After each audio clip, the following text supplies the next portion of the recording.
जिंदगी में एक बात हमेशा याद रखना, यहाँ पे कोई भी आपका साथ देने के लिए नहीं बैठा। इसीलिए मंजिल अगर आपकी है तो सबसे पहले खुद का साथ देना सीखो। अपना साथ दो और अपनी मंजिल की तरफ चलो। अगर रास्ते में चल पड़े हो तो यहाँ पे कभी किसी की बातों से कोई फर्क नहीं पड़ना चाहिए। कोई आपके बारे में क्या सोच रहा है, कोई आपके बारे में क्या कह रहा है, इस बात से आपको कोई फर्क नहीं पड़ना चाहिए। आपका गोल, आपका डायरेक्शन हमेशा क्लियर होना चाहिए। मन में एक विजन होना चाहिए, जो विजन बिल्कुल क्लियर होना चाहिए। अडिग रहो, अटल रहो और उस रास्ते पे चलते रहो। मान लो कहते हैं कि कोई भी सपना या कोई भी मंजिल तब नहीं पूरा होती जब आप उसके बारे में सोचते हो। कोई भी मंजिल तब आपको मिलती है जब आप उस रास्ते पे चलते हो। उसको पाने के लिए दिन रात मेहनत करते हो। एक ही सपने को पाने के लिए लाखों करोड़ों लोग हैं यहाँ पे। आपको अपनी पहचान कुछ अलग बनानी पड़ेगी। रास्ते तो सबके लगभग सेम ही है, लेकिन आपको उन्हीं रास्तों पे चल के नई दिशा बनानी होगी। यहाँ पे कभी किसी के भरोसे मत बैठो। न तो कोई आपका काम आने वाला है और न ही कोई आपकी मदद करने वाला है। आपकी जिंदगी आपकी जिम्मेदारी है। न ही कोई साथ देने वाला है और न ही कोई आपको समझाने वाला है। इसीलिए खुद का साथ देना सीखो। रास्ते में आप चल रहे हो, आप कितनी बार गिरे, कितनी आपको चोट लगे, इससे किसी को कोई फर्क नहीं पड़ता। अगर आपको मंजिल मिल जाती है, लोग तभी आपकी कहानी सुनेंगे। ये दुनिया उसी को हीरो मानती है जिस हीरो को अपनी मंजिल मिली हो। उसके रास्ते में उसने कितनी संघर्ष करी है, कितनी कठिनाइयों और दुखों को झेला है, इस बात से उनको तब तक कोई मतलब नहीं होता जब तक कि वो कामयाब नहीं हो जाता। अब वक्त को बर्बाद न करो, अब खुद पे ध्यान दो और अपना साथ देना सीखो, क्योंकि कामयाब होने के लिए तुम्हारा खुद का साथ जरूरी है।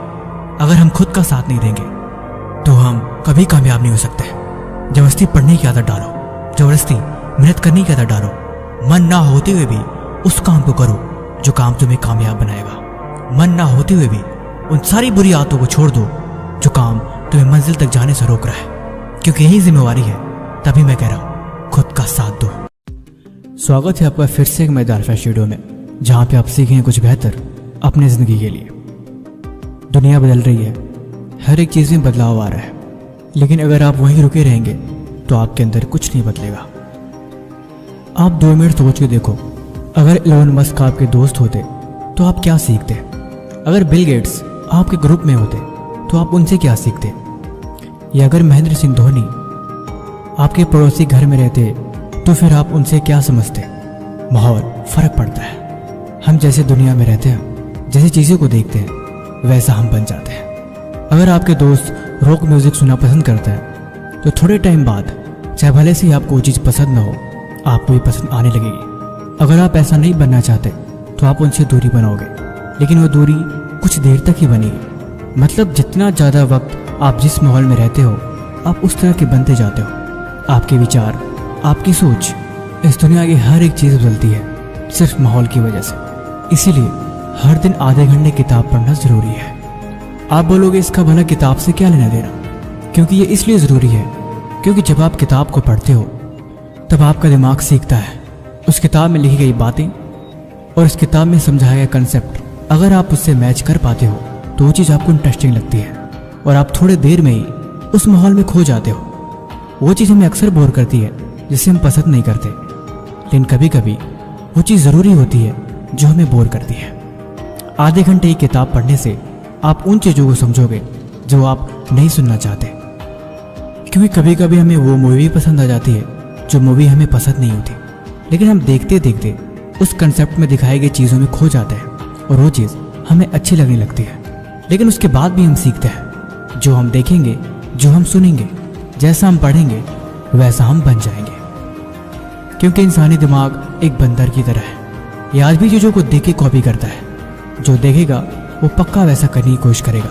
अगर उसे चीज़ पसंद आ गई तो किसी भी कीमत पे वो वैसा बनने की कोशिश जरूर करेगा। वॉरेन बफेट कहते हैं कि वो आज भी हर दिन 300 पेज किताबों को पढ़ते हैं। ये उनकी नॉलेज और उनके थॉट को इम्प्रूव करती है। अब सवाल ये है किताबों को पढ़ा कैसे जाए, क्योंकि कुछ किताब इतनी बोरिंग होती हैं कि अगर वो समझ में ना आए तो हम उसे पढ़ना नहीं चाहते और हम उसे छोड़ देते हैं। लेकिन इस चीज़ को हम डिवाइड कर सकते हैं। नंबर 1, उस किताब को चुनें जिसमें आपका इंटरेस्ट हो, या फिर उस तरह की किताबें जो आप पढ़ना चाहते हो। आप शुरुआत के 10 पेज से कर सकते हैं। अगर आप 10 मिनट भी पढ़ने में सक्षम होते हैं तो आप देखेंगे कि बाकी के 5 पेज पढ़ने के लिए आप खुद ही मजबूर हो जाएंगे। सारा खेल बस इंटरेस्ट का है, लेकिन कभी कभी इंटरेस्ट को बनाना पड़ता है। अगर आप ज़िंदगी में इंटरेस्ट को बनाना सीख जाते हैं, मतलब आप ज़िंदगी में अपना मकसद ढूंढ लेते हैं। जो ज़रूरी है वो ज़रूरी है, और जो करना है उसको हर हाल में करना है। सीखने और पढ़ने की उम्र में टाइम पास की चीज़ें अक्सर हमें भटकाती हैं, लेकिन जो इन चीज़ों को इग्नोर करना सीख जाता है, ज़िंदगी में उसको अपना मकसद हमेशा याद रहता है। करने को इस दुनिया में हज़ारों काम है, तरह तरह की चीज़ें जो हम कर सकते हैं, लेकिन उन सब में इम्पोर्टेंट क्या है, अगर ये बात किसी को याद रह जाए तो बेहतर है। कहते हैं एक अच्छी किताब आपके 100 दोस्तों के बराबर होती है, लेकिन अगर एक किताब की भी बात आपने ज़िंदगी में उतार ली तो आपके लाइफ के 10 साल आगे बढ़ा सकती है। ये जो किताबें होती हैं, चाहे स्कूल की किताबें हो चाहे स्कूल के बाहर की किताबें हो, किताबें हमेशा हमें सिखाती हैं वो चीज़ जो हमारे लिए ज़रूरी है। एक राइटर जिसने अपनी इस किताब को लिखने के लिए अपनी लाइफ की सबसे बेस्ट एक्सपीरियंसेस उसमें लगा दी, वो चीज़ आपको कुछ मिनट में सीखने को मिल रही है। आप सोच के देखो, अगर आप लाइफ में सक्सेसफुल बन जाओ, अगर आपको अपने ऊपर किताब लिखनी हो तो आप कैसे लिखेंगे? या फिर आप जस्ट इमेजिन करो कि आपके घर के बाहर बहुत सारे लोग आपसे इंटरव्यू लेने के लिए खड़े हैं। वो आपकी जर्नी के बारे में जानना चाहते हैं, वो सारी चीज़ें जो आपने करी है, वो स्ट्रगल, वो पेन, वो सारे सक्सेस के फार्मूला जो आपके हैं, वो सब आपसे जानना चाहते हैं। तो आप उन्हें भला कैसे बताएंगे? आप उनको वर्ड में कैसे एक्सप्रेस करेंगे? क्या आपको पता है, स्वामी विवेकानंद के पास हज़ारों किताबें थी और उन किताबों को रोज पढ़ा करते थे। कहते थे किताबें उनकी सबसे अच्छी दोस्त है। अगर उनको ज़िंदगी में कुछ चीज़ ले जाने के लिए बोला जाएगा तो हमेशा किताबों को ही चुनेंगे। आखिर ऐसा क्या है किताबों में कि महान लोग हमेशा इसमें खोए रहते हैं? ये पुरानी किताब है, ये किसी ज़माने की किताब है जो किसी ने लिखी है, और उसी किताब को लेके हमारी ज़िंदगी बदलती है। आखिर कुछ बात तो है, कुछ रहस्य तो है जो आपकी ज़िंदगी बदलने के लिए हर पल मजबूर कर देता है। कहानी वाली किताबें, ज़िंदगी को बदलने वाली किताबें, या भूतों की किताबें, या फिर वो किताबें जो धार्मिक है। उसमें लिखे तो शब्द होते हैं, लेकिन वो शब्द किसी के विचार हैं, या फिर वो चीज़ें हैं जो किसी का मार्गदर्शक है। लेकिन मज़े की बात है, वो जो भी है वो काम की चीज़ है। ज़िंदगी में कभी मौका मिले तो उस इंसान को ढूंढना जो कामयाब तो हुआ हो, लेकिन वो ये बात बोल सके कि उसे किताबें पढ़ने का शौक़ नहीं। यानी कि फार्मूला यहाँ भी लगता है। अगर कामयाब कोई हुआ है या फिर किसी को मंजिल मिली है तो उसका रास्ता किताबों की तरफ होके ही गया है।